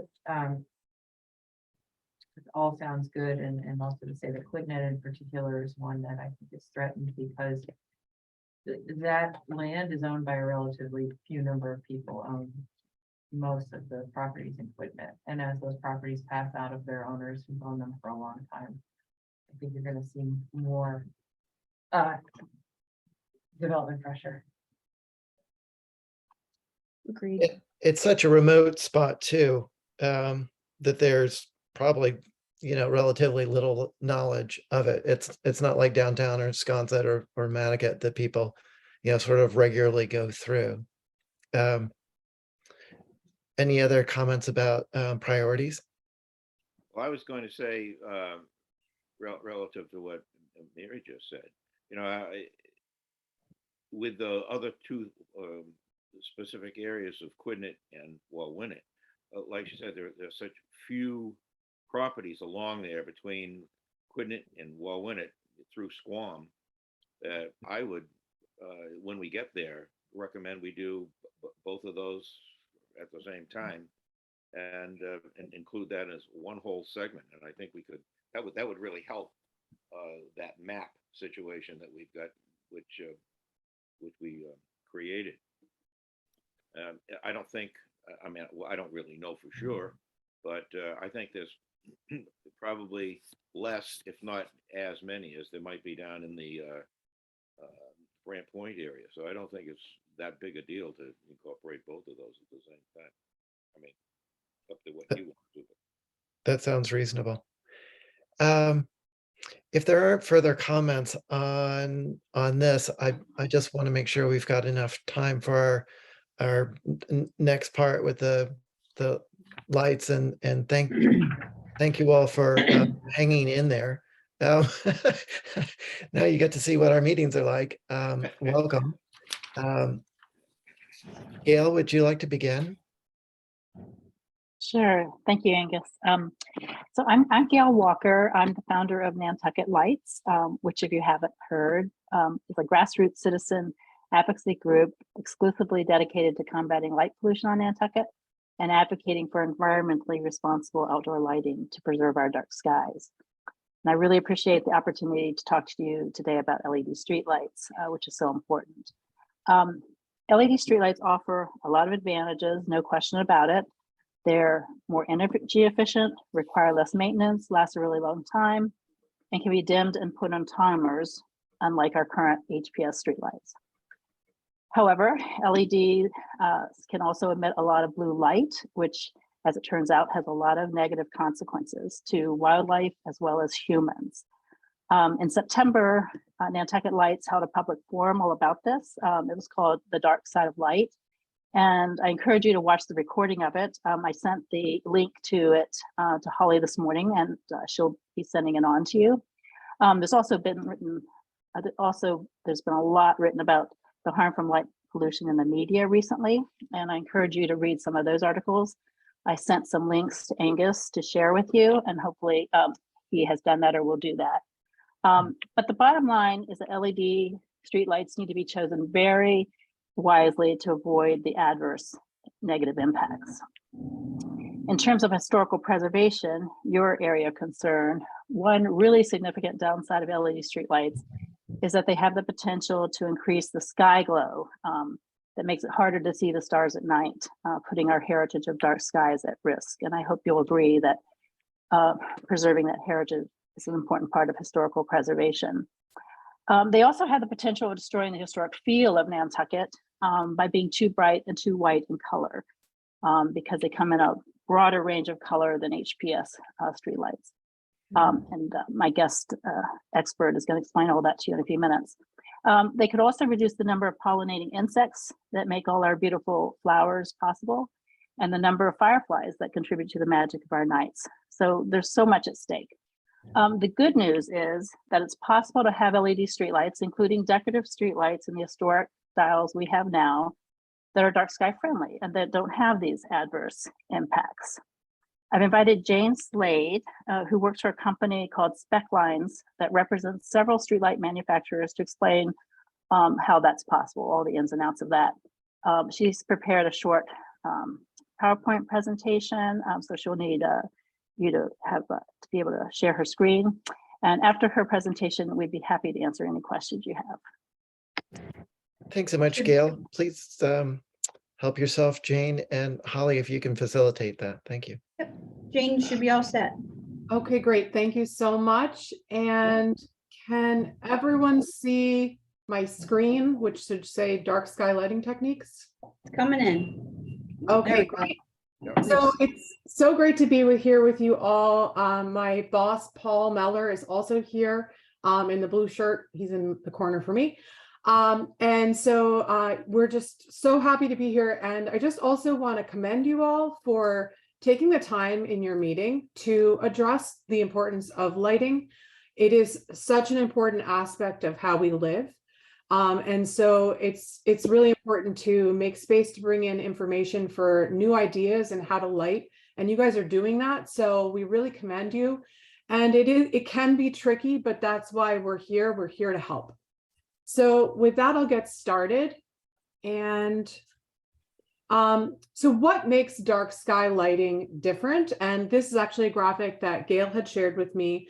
It's done by a fellow dark sky advocate, Remy Boucher. He's in Quebec. And essentially right now, most of our lighting is unshielded. We have a lot of uplight, and this light goes up into the sky. Actually, one light fixture can pollute up to 120 miles away. And that is because the air is not invisible. It is filled with soft particulate and dust. So we actually have the ability to do a lot of damage with just one single fixture. But with modern treatments, we can do a much better job. And so bug rating is a rating for fixtures to establish how dark sky they can be. And it stands for backwards, upwards, and glare. So ideally for a dark sky fixture, you want a rating of 1, 0, and 1. And so the backwards light is light that's sort of going anywhere you don't want it to go on the property. Upwards light is up into the sky. And then the glare is actually the comfort of people down on the street. If you're walking down on the street and you look at that point source, is it really creating a comfort, or is it becoming too bright so that you're kind of destroying that historic experience that you're so trying to preserve? Then we also have color temperature. Now, color temperature is really correlated color temperature to the light of a fire, and I'll show you that coming up. But we can actually create color that is really warm and has a historic feel. And then low lumens. We want to keep light low. LEDs are extremely powerful. And this is what the lay community doesn't understand, that a 1-for-1 replacement can often be very dangerous and too bright unless we reduce the amount of lumens. And then finally, timing. Using lighting controls to turn lights off. And in my opinion, lighting controls are the #1 tool to reduce light pollution, because there's no more savings than when a fixture is off. So color temperature is really correlated to, say, a black body or a log in a fire. And if you look at a fire, those warm embers are always the same temperature. That orange is always about a 1000 degree Kelvin temperature. So as we know, the blue light of a flame was always the hottest. So 10,000 K, that's a very blue light. Now, when we started converting to LEDs, we had a selection, and a lot of the early LED installations ended up choosing a very triggering 5,000 K for wildlife and humans. Now, the industry has come down from 3,500 to 2,700 K, and now we're actually seeing the availability of 2,200 K amber LED, which is the most nearest comparison to high pressure sodium fixtures. So we can actually maintain the historic color with LEDs. And as I said before, adaptive lighting controls are the #1 tool to restore darkness on the planet. And I wanted to share with you, I'm actually presenting to you from Cambridge, Massachusetts today. And this was a study done about adaptive lighting controls. And so while I feel the most important aspect of public lighting is so that we do it with the concern of wildlife and humans and the well-being in mind, but there are actual benefits to turning lights off. And here Cambridge saved 80% energy savings, $500,000 a year. And that was by dimming down to 30% of output with lighting controls from 8 p.m. or 10 p.m. onward to dusk. So there's actually money to claim here as well. And so if you would like me to send you that study, my contact information is coming up. I'd be happy to send that over to you.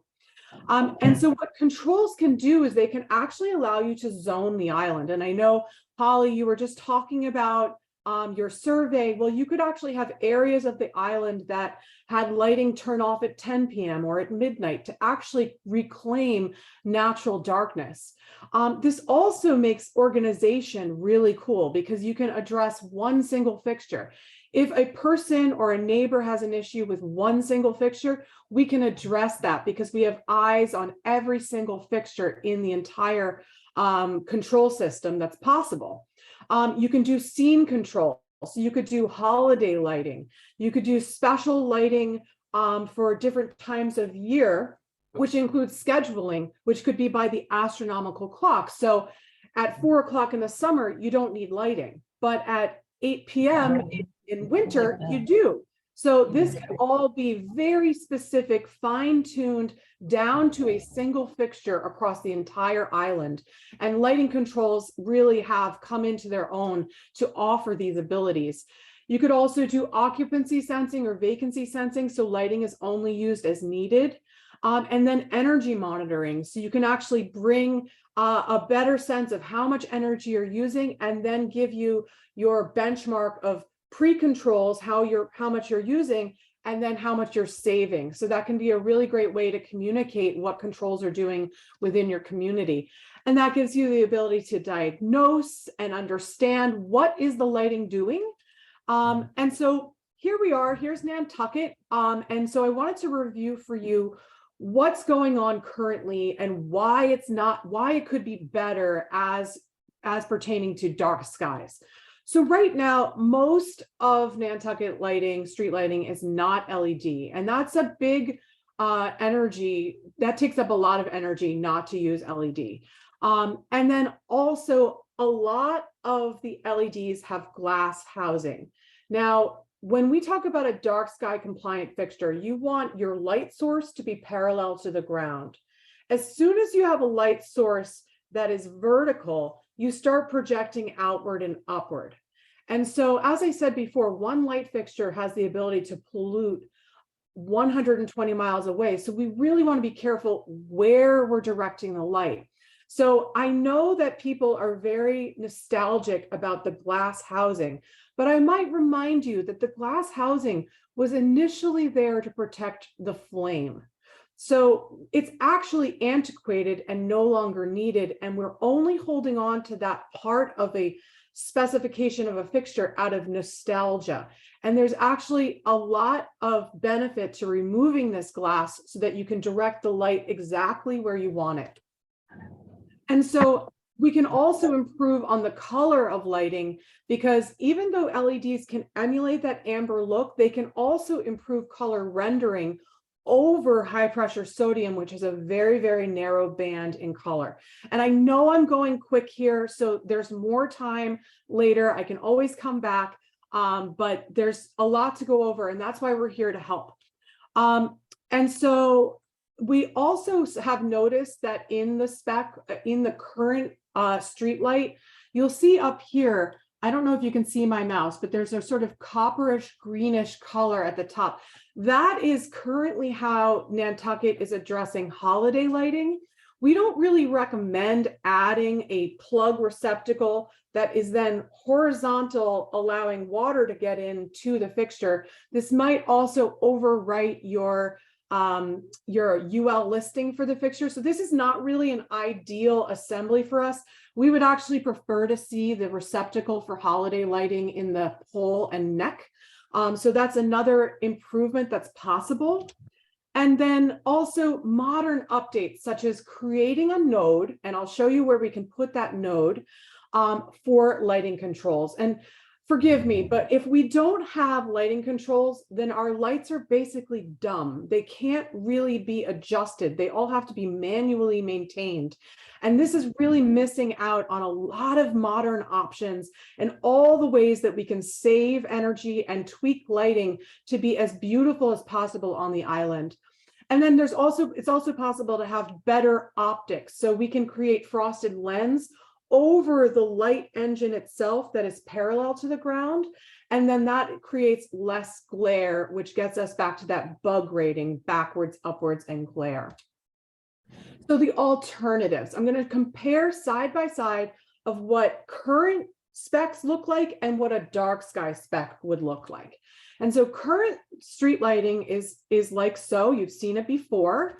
And so you have the light engine, which is below, spreading light outward and upward, which is also being aided by the glass, which helps to refract and spread the light. So these are current images. You see how much that glow is being created by the glass. And these are actually renderings we've done of the dark sky spec. And so actually, this is your controls node. That is not a light source.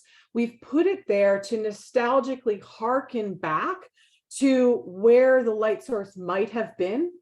And so this is a quick side-by-side comparison of the original fixtures of what they look like now to what is the dark sky alternative. And you can see you're really maintaining that look and feel of the fixture. And I was just talking with Paul this morning, and he said, you know, the look and feel is really important because 90% of the time you're looking at it during the day with the lights off. And that's a really big part of maintaining and preserving this historic quality of these fixtures. But at night, when they're on, we want to make them as dark sky as possible. And that's actually by lifting the light from here to the hat so that it is now parallel to the ground and creating as little light pollution as possible. And so we actually represent Spring City, and they are a manufacturer of municipal grade street lighting. And so they do many municipalities throughout New England already. And so this is their literature that we provided, which is the anatomy of a dark sky fixture. And you can see the light engine is up here. And then we have a frosted panel to make it as glare-less as possible. And then we've removed the glass. We also have the ability to control this fixture with modern controls and to bring the color temperature down to 2200 K. So you're really getting so much maintained, and then you're now preserving the night sky. And so these are shop drawings, which we would produce for any project to make sure that these fixtures are designed exactly to the needs, wattage, pole height, etc., for each community. And so these are not off-the-shelf solutions. They are designed for each community that exactly the way the community is needed. And so these are different form factors that you'll find on the island of Nantucket, and Spring City can provide all of them. And so I want to show you a case study of actually a glassless fixture that's right here in Cambridge. And so this is Cambridge, Massachusetts. You'll see this is the Anderson Memorial Bridge. It crosses from Harvard Square over to Alston. And so these are fixtures that are modern LED historical form factors that are dark sky. And you'll see there's no glass. And as I said, the glass really is not functional anymore because it was once there to protect the flame. We don't have a flame anymore. And so it might be that in 20 years, we look back and think about the glass that we use to protect LEDs as being a really wasted material that also created an pollution. And so here we have more images, and then I have some night shots coming up, but you can see these are beautiful historical fixtures. And then here, I just took these this week. You can see the night shots that the light engine is in the hat of the housing. This is a video. You can see really low glare, beautiful, and you can see the shadows there that we're delivering great light onto the sidewalk. And you can see this woman walking here. There's great light being delivered. So the performance is excellent. You don't lose anything. And what you really are gaining is the night sky. And here's another video of the Anderson Memorial Bridge dark sky installation. So we also made a newsletter about this project. We were so proud of it. So if you would like a copy of that newsletter, I'd be happy to send it to you. This is my email here. And I also, Gail and I, we're both massive dark sky advocates. And so if you want to read any of the writing that I do, this is my website. I also have that same handle on Instagram, Anatomy of Night. And it's a fascinating topic. There's so much to do. And I have to say, I think Nantucket, you should be proud for inviting these conversations. People ask me all the time, how do I, who do I look to? And you should not be looking to your neighbors, because you should be looking to be the leader. There are very few examples of dark sky installations in the world, and we need more of them. And but based on the conversations you are having through the work that Gail is doing, I think you are primed to be a leader in the dark sky movement. My boss also wanted me to recommend that we have a couple seminars that we would be happy to offer you as well. Starving for Darkness, which are the impacts of light on humans and wildlife, and then Wildlife as Form Giver, which is really a lot of the techniques I'm telling you today on how to light.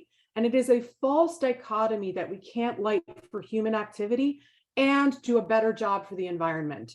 And so I also wanted to share with you that we have a dark sky demo sample on order for Nantucket. And so we'll be working with Gail and Nantucket Lights to bring a demo so that you can come and see for yourself what you would be gaining and what a dark sky fixture would look like. We are also working with a couple HOAs on Nantucket to install dark sky lighting. So there's stuff happening. The foot is in the door, and I'm just very excited for your community. So thank you so much. And thank you to Gail for inviting me here today. It's an absolute pleasure to spread the word. And thank you, Gail, for all that you're doing to bring the skies back. So with that, I will open it up to questions and to Gail if she has any comments. I have a question. Sure. You mentioned earlier 2200K. What is the K stand for? Kelvin. Kelvin. So Okay, yep. when you have a flame and a log and a fire, those orange embers are always 1,000 degrees Kelvin. The color directly correlates to the temperature, which is why the lighting industry uses correlated color temperature to describe the color of light. Okay, and when is the dark sky demo sample going to be ready? The ship date I have, well, that particular sample, I would say, let's talk about it could be installed by the spring, but Gail might have some more information about that. Thank you. Right. So I think it would be, I understand it'll be complicated to get DPW to install one of these just because they're so busy. But I have HOAs that would be willing to install it so that it'd be available for you to see in person. And I'm trying to get a sample of not only the style that you see on Main Street, Nantucket, but also the other style we have, which is more of that squarish one, which is what we have more of in Sconset. So I'm trying to get a demo of both so that you can see them without the glass. But my understanding, and Jane, you can correct me if I'm wrong, but in talking to other experts, is that the globe in the one we have on Main Street, the more Victorian looking one, you could possibly have that and still get a good bug rating of the backlighting 1, uplighting 0, and glare 1. But with the other fixture, which is the more colonial style, because the way that the glass is angled and angled up, it's even more important to have no glass in that particular fixture. So anyway, I'm hoping to arrange all these demos so that you can see them in person, because I know, it's important that it's just hard to maybe get a feel for just by pictures. Question. Please go ahead, Georgia. My question just is, how does this relate to NetGrid? Gail? Oh, National Grid. Okay. Yeah. Yes. Okay. All right. So National Grid, I call it InGrid. You call it NetGrid. Anyway, National Grid owns currently all the Cobra Head street lights, the ones that you see on the utility poles, but the town owns the decorative lights.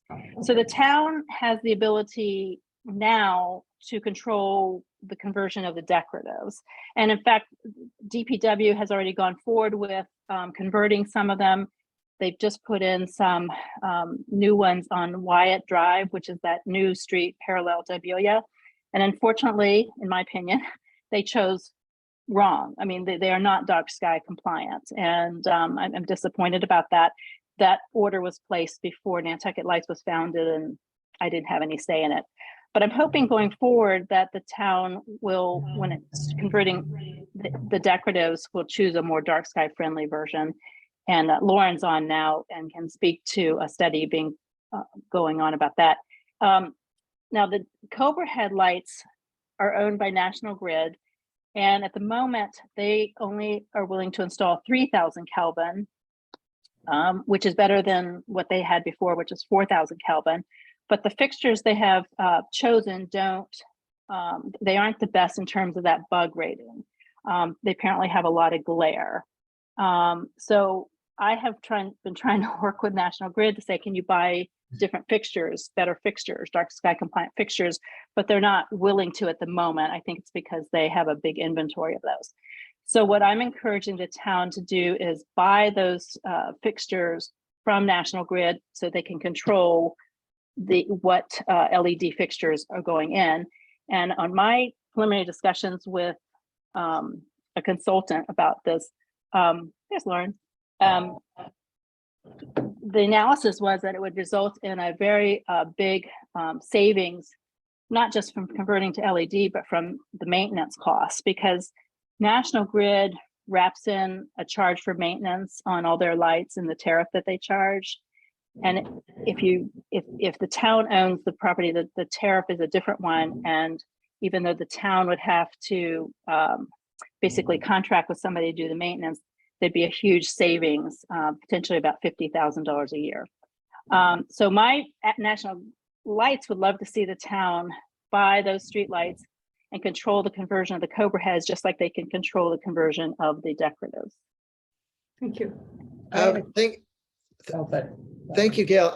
I've seen Diane's hand up for a while. Lauren, I want to hear from you and your input in this. And thank you, Jane, for the presentation. That was very informative and helpful. But Diane, are you there? Do you want to comment? Maybe the hand went up by accident. Lauren, please go ahead. Here, I'm here. Oh, sorry. Go ahead, Diane.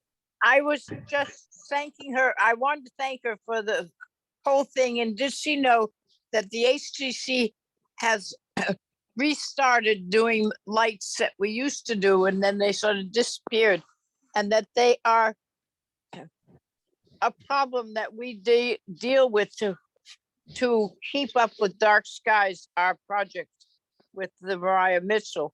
And we had like a new one downtown that they wanted to put not these good type of lights all over the Pacific National Bank.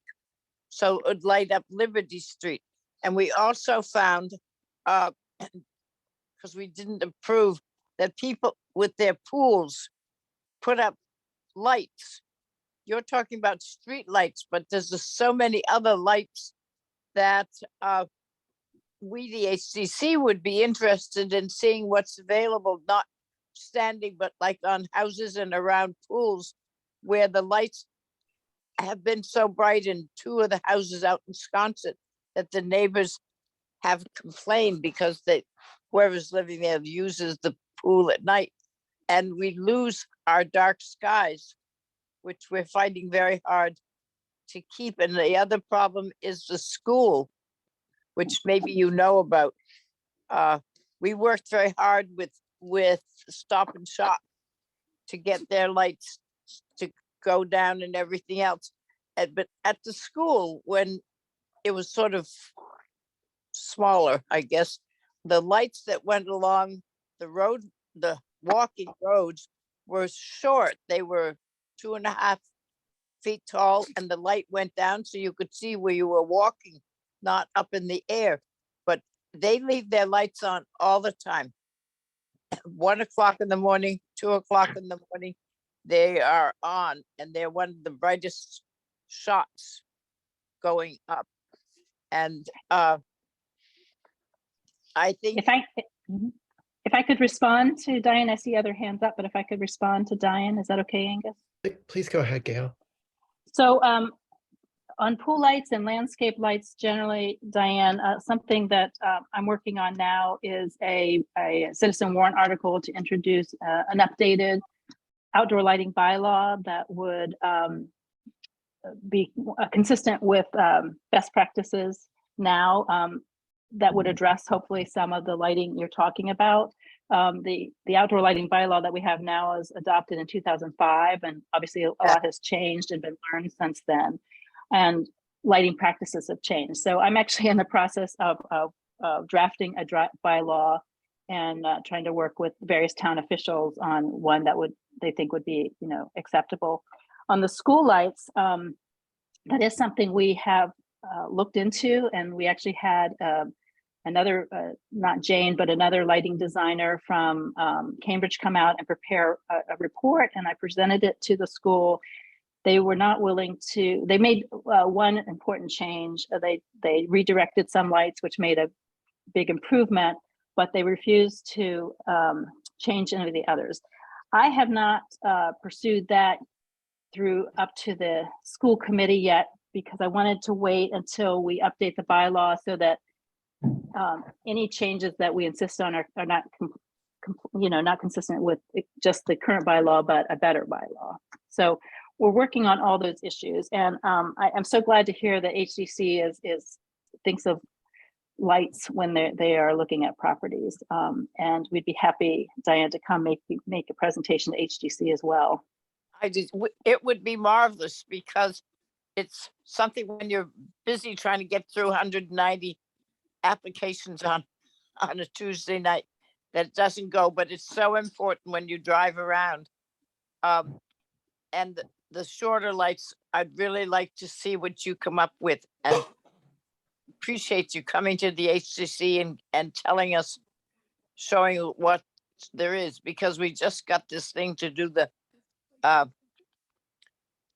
Bank of New York of America, Bank of America, and it's the whole parking lot out there at the Stop and Shop, plus the wrapping it around the buildings downtown, and it creeps up on you, and all of a sudden our Dark Skies program is going to be gone, because Well, yeah. Well, so I was seeing all this happening. That's why I founded Nantucket Lights. I mean, I do feel like we need to nip this in the bud before it gets a lot worse. Thank you very much. A lot to say, and Diane, I'm encouraged to hear that the HDC is picking back up on adding the lighting to purview. It certainly makes a big difference. Lauren, I feel like you've hung in there.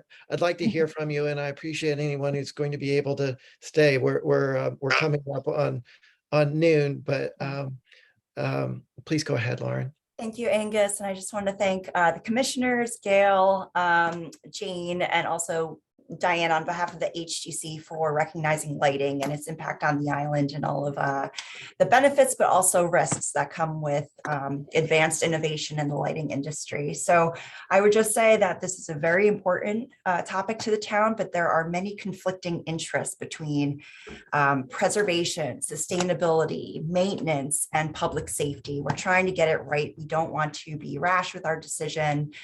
We support pilot project, installations to gauge public input. And of course, your input is very important. And we did take your feedback from the last meeting to heart regarding the pilot we most recently installed near the town pool location on Main Street. So I have a very brief update regarding that. I think we all agreed that the frosted lens was not the right look and feel for that location. So thanks to Gail's assistance as well, the manufacturer Pen Globe has sent the DPW a clear lens as well as a frosted diffuser to insert into the hat, which should hide the LED diodes, but also give more of the traditional look that matches downtown's aesthetic. So I just received an update from the DPW that they think they can install the clear lens and diffuser as early as next week. So fingers crossed on that. And then also the town is still working with a consultant on an LED feasibility analysis, and the first product was not honestly up to par. It did not meet all of our expectations. So there's further discussion with the consultant on how to refine that. It's a work in progress. But it seems like there is input that they're advocating, which may be conflicting with what Jane has recommended in terms of the smart nodes and some other features, but we're waiting on a final product there. Of course, we'll share that with the commissioners. But while I'm here, I guess I'm most interested to hear the opinions in general about lensless, glassless fixtures in the old historic districts, if that's appropriate for the town to even consider. I agree with Gail. It would have been a perfect location at the Waite Drive location behind the public safety facility. And that just was not considered. Neither of us were engaged with that, unfortunately. But would this kind of look and feel that Jane presented be appropriate downtown or in Sconset? And if so, could we collaborate on a pilot location? Until now, the town was reticent to make that call without further input from the HGC and the historical commissioners. So I'd like to. Thank you, Lauren. Go ahead, Tom. To Lauren, before would be able to make any opinion on that, I'd like to, be able to compare them, actually compare them on Main Street or wherever installed. And then, can compare them and you can make a decision that way. I think that's what we're proposing. We want to see an installed unit to gauge reaction. It's just a matter of choosing the appropriate location. So when would that happen, I guess is my next question. I believe we would be working with Gail and Jane on, and I think I heard Jane say early spring. Okay. And if I'm Well, my hope understanding was- you, Tom, what you're saying is that you would want side-by-side comparison, not taking out the fixture at Town Pool and replacing it with another one without being able to look at the two? Well, Is that what like you're if saying? they had one at the Town Pool and they had one in front of, I don't know what it is, maybe I guess the next light would be either the drugstore or the jewelry store next to it, then you could have a pretty good idea. You walk 10, 20 steps and you can see. Jane, you've had your hand up for a while. Please go ahead. Okay, well, I think it's important for the community to decide how the community feels about glass or no glass. And I know that is something I was going back and forth with Gail this morning. And while it's true that the four-sided lanterns, they create internal reflection that is way harsher than the round glass. So that could be a point of compromise where you still lift the light into the hat and then have glass. Obviously, from a purist point of view, no glass is better, but you could be also making an installation that with glass is still far better than the existing and could get you somewhere significant in terms of reclaiming darkness. So I wanted to say that about the glass. I also wanted to say that in general, I found that it's better when communities own their lighting and have more control over their lighting. So with the national grid situation, if you are able to repurchase that, it will give you more autonomy in the future. And we actually have an excellent Cobra head from Leotech. It's the Arietta, and it has a comfort view. So when you look at the fixture itself, it's actually diffused. And this is a proprietary technology to Leotech. So we have a Cobra head that we highly recommend. It's also used throughout the city of Boston as well. So it's got a lot of accreditation in terms of where it's been used. So I just want to say in general that LEDs are an amazing technology, but it's very easy to get them wrong because of their power. So we really highly recommend working with experts for both Cobra heads and decoratives for all the reasons we've been talking about. So in terms of, oh, sorry. Go Paul. ahead, Jane. Oh, it's Paul. Sorry, Gail. Good morning. I wanted to speak to Tom's preference for a side-by-side comparison, which I think would be the ideal. But I think we would need the support of this body to try to get DPW to do that on, say, Main Street. Because so what I've been working with is HOAs, because I haven't, well, I understand that it'd be difficult with the DPW with all on their plate. But if this body supported it, I think that would help. And then we could do a side-by-side comparison on Main Street, and then you guys could see it. Maybe you could do a survey. I was aiming for the spring to have it up through the summer so that you could get the most input. That was my hope. I'm pretty sure all of us would be in favor, but we could certainly take a roll call. But Paul, would you like to add something? Yeah, I'm Paul Miller. I work with Jane Slade at Spec Lines. I'm one of the principals. I've been in the lighting industry for over 30 years. The first thing I want to point out is whenever you put a piece of glass or a globe underneath the light source in the fixture, you lose dark skies. The other situation is like your four-sided lantern, when you put those panels in, it's probably the biggest maintenance factor involved in the fixture. I mean, glass breaks, plastic pops out. It's kind of a nuisance situation. We have no problem giving you the samples to put up side by side. Now, currently, I think we've presented 3 fixtures: the Clearwater, the Jefferson, and the Grouse Point fixtures. Do you want, recently I actually got a quotation to Tanko Lighting where they asked for the Clearwater. I'm trying to get an understanding of which fixture would you like, the Clearwater, the Jefferson, as well as the Grouse Point. Jane, maybe you could show them again. Yeah, absolutely. Let me just pull that up.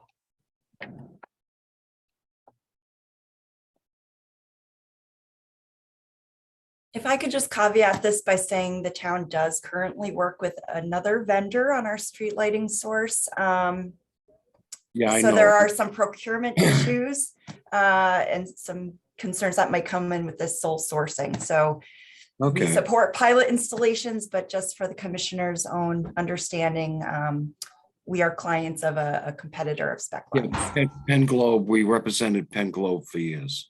And on that, I guess I don't understand why the town isn't doing a competitive bidding and looking at the specs, but I have been talking to Penn Globe as well to urge them to come up with fixtures that are dark sky compliant, that meet the criteria that Jane described with the bug rating and everything.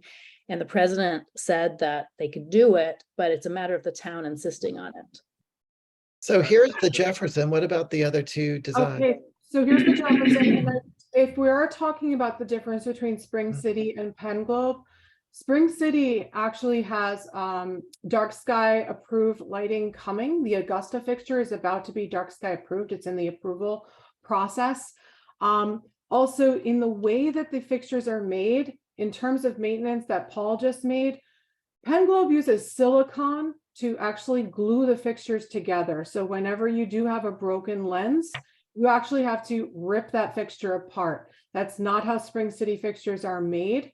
And so there is actually a quality difference, but we can get into that at a different stage. Obviously, you know, I am vying for Spring City and believe in Spring City, but these are the form factors that that Nantucket could choose from. Now, Hillary Rayport, I don't know if she's still on the call, but I know that she did a study on historical form factors. And what's interesting actually is that the Jefferson, this form factor here, is not the most prevalent, but actually in a few generations ago on Nantucket might have been the most prevalent. In fact, these extra arms here were designed to protect against island wind loads. So this is the Jefferson. I know that these have just been purchased by one HOA, actually 2 HOAs are investing in the Jefferson form factor. They actually moved away from the Grosse Point form factor to do the Jefferson. And so these are your 3 form factors that are possible and very historic to the island. This is the Clearwater, which is a 4-sided lantern, your Grosse Point, which is a Victorian lantern, and then your Jefferson, which has some extra ornamentation at the top. So could I speak to another thing? I'm not speaking as a commissioner here. I'm just speaking as a longtime resident of Nantucket. I didn't even realize that, and I'm not sure how many of the public do, that glass versus no glass is an issue. Yeah, And I that's think what I'm trying to educate educating people about. the general public about that very fact would go a long way to advance this whole subject. Tom, that's what I'm working on. It's hard to get out to the whole public, but we're doing our best. We're holding public forums, we have educational materials, but I do think we're going to have a public forum just on streetlights. In the concern of time and knowing that we've run over a little bit, I'd like to wrap up, and unfortunately we weren't able to get through our whole agenda, but I would like to continue this conversation.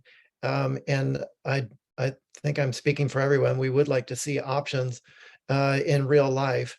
All of us, one time or another, have the opportunity to be in Boston and see fixtures up there, but it'd be helpful to see something here.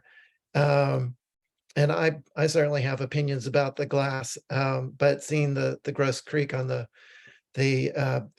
bridge over the Charles has been enlightening. So that's been helpful. Been a very good presentation. I've learned a lot. Well, thank you so much for inviting me to speak and for your interest in this subject. Really heartening to hear that you think preserving our dark skies is important part of historical preservation. So thank you very much. Thanks for having us. Thank you. Thank you all. Yes, thank you so much. Commissioners, we'll have to, I think we'll have to continue with the rest of our agenda with our next meeting. Would anyone like to make a I'll make a motion? motion, we adjourn. Do I hear a second? Second. Thank you, Abby. All in favor, David? Aye. Tom, on your motion? Aye. Mickey? Aye. Abby on seconding? Aye. Georgia? Hi. And I as well. So we are adjourned. Thank you all. Thank you. Thank you, everybody. Take care.